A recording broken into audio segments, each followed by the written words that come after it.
ये chapter number 3 का numerical problem 2 है। इसमें हमें बताया गया है कि एक जो मोटरसाइकिलिस्ट है, वो एक राइड कर रहा है। अब वो उसकी जो वेलोसिटी टाइम ग्राफ है, उसके लिए डाटा दिया गया है और हमें कहा गया कि इसका वेलोसिटी टाइम ग्राफ ड्रा करें और उसकी मदद से कुछ जो है वो चीज़ें हमने फाइंड करनी है। तो चलते हैं टॉपिक की तरफ। इसमें जो हमें डाटा दिया गया था, उसमें बताया गया था कि जब टाइम 0 सेकंड है, तो मोटरसाइकिल की वेलोसिटी 0 है। जब टाइम 30 सेकंड हुआ, मोटरसाइकिल की वेलोसिटी 10 मीटर पर सेकंड होगी। जब टाइम 60 सेकंड हुआ, मोटरसाइकिलिस्ट की जो वेलोसिटी है वो 20 मीटर पर सेकंड होगी। तो फिर वो 20 मीटर पर सेकंड ही रहती है। 90 सेकंड पे भी उसने बताया है कि वो 20 मीटर पर सेकंड है। 120 सेकंड पे भी उसने बताया है कि वो 20 मीटर पर सेकंड है। 150 सेकंड पे भी उसने बताया कि वो 20 मीटर पर सेकंड है। और 180 सेकंड पे उसने बताया कि उसकी वेलोसिटी फिर से 0 हो गई। अच्छा, अब यहाँ पे देखें कि ये जो आपके पास है, जो शुरू वाले 60 सेकंड्स हैं, उसमें जो मोटरसाइकिल की वेलोसिटी है वो बढ़ रही है, ठीक है? और आप देखेंगे इसकी जो ग्राफ की जो स्लोप बनी है वो एक जैसी है। तो इसका मतलब है कि ये आपके पास वो है कि जब आपके पास पॉजिटिव एक्सेलरेशन है और ये यूनिफॉर्म है। अच्छा, 60 से लेके 150 सेकंड तक ये वो टाइम पीरियड है कि जिसमें मोटरसाइकिल की वेलोसिटी 20 मीटर पर सेकंड ही रही और इसकी स्लोप भी हमें जाहिर कर रही है कि यहाँ पे एक्सेलरेशन जो है वो 0 है। अच्छा, देन उसके बाद जो है 150 सेकंड से लेके 180 सेकंड तक तो उस मोटरसाइकिल में डिसेलरेशन आया और उसकी जो वेलोसिटी है वो 20 मीटर पर सेकंड से कम होके 0 मीटर पर सेकंड हो गई, यानी वो मोटरसाइकिल रुक गया। अब इस ग्राफ की मदद से हमने ये बताना है कि वो जो इनिशियल इसमें एक्सेलरेशन था ये कितना था। देखें, यहाँ पे हम ग्राफ की मदद से जब हम एक्सेलरेशन फाइंड करने जा रहे हैं, तो इसका मतलब है कि आप सिर्फ ये जो आपके पास वेलोसिटी टाइम ग्राफ है इसकी स्लोप फाइंड कर लें। इसकी स्लोप फाइंड करने के लिए आप ये दो पॉइंट भी इस्तेमाल कर सकते हैं, ये दो पॉइंट भी इस्तेमाल कर सकते हैं। अच्छा, अब देखें, चाहे आप ये दो पॉइंट इस्तेमाल करें फिर भी स्लोप वही आएगी, चाहे आप ये दो पॉइंट इस्तेमाल करें फिर भी स्लोप वही आएगी, क्योंकि इसकी स्लोप जो है वो चेंज नहीं हो रही।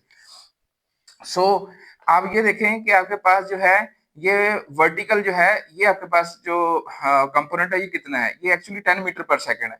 और ये जो आपके पास हॉरिजॉन्टल कंपोनेंट है ये 30 सेकंड को रिप्रेजेंट कर रहा है। तो 10 मीटर पर सेकंड को जब हम 30 सेकंड पे डिवाइड करेंगे तो आपके पास जो 10/30 यानी 1/3 मीटर पर सेकंड स्क्वायर, तो आपके पास आंसर आएगा। और 0.3 मीटर पर सेकंड स्क्वायर हम उसको रिप्रेजेंट कर सकते हैं। 1/3 को 0.33 जो है उसका आंसर आता है।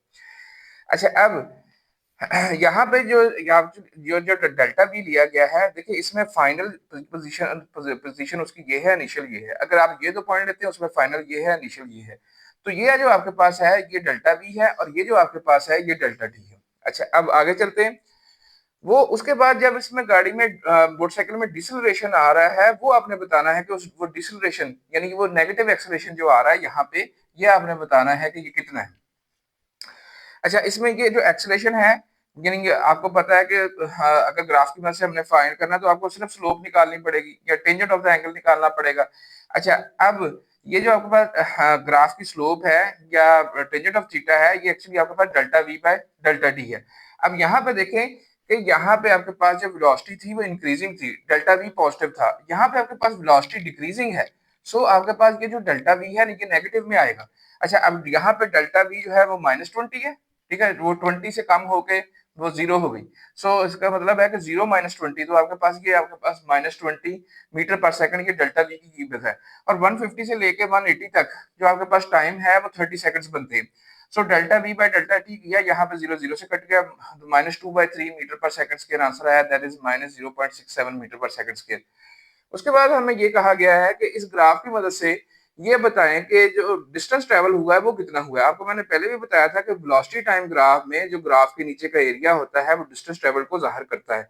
यहाँ पे बहुत सारे तरीके हैं इस ग्राफ के नीचे का एरिया फाइंड करने के लिए। एक तरीका तो ये है कि इस आप ये जो राइट एंगल ट्राइंगल है इसका एरिया निकाल लें, इस राइट एंगल ट्राइंगल का एरिया निकाल लें और इस रेक्टेंगल का एरिया निकाल लें, उन सब एरियाज को जमा कर लें, तो फिर आपके पास जो है डिस्टेंस ट्रेवल्ड जो है आसानी से मालूम हो सकता है।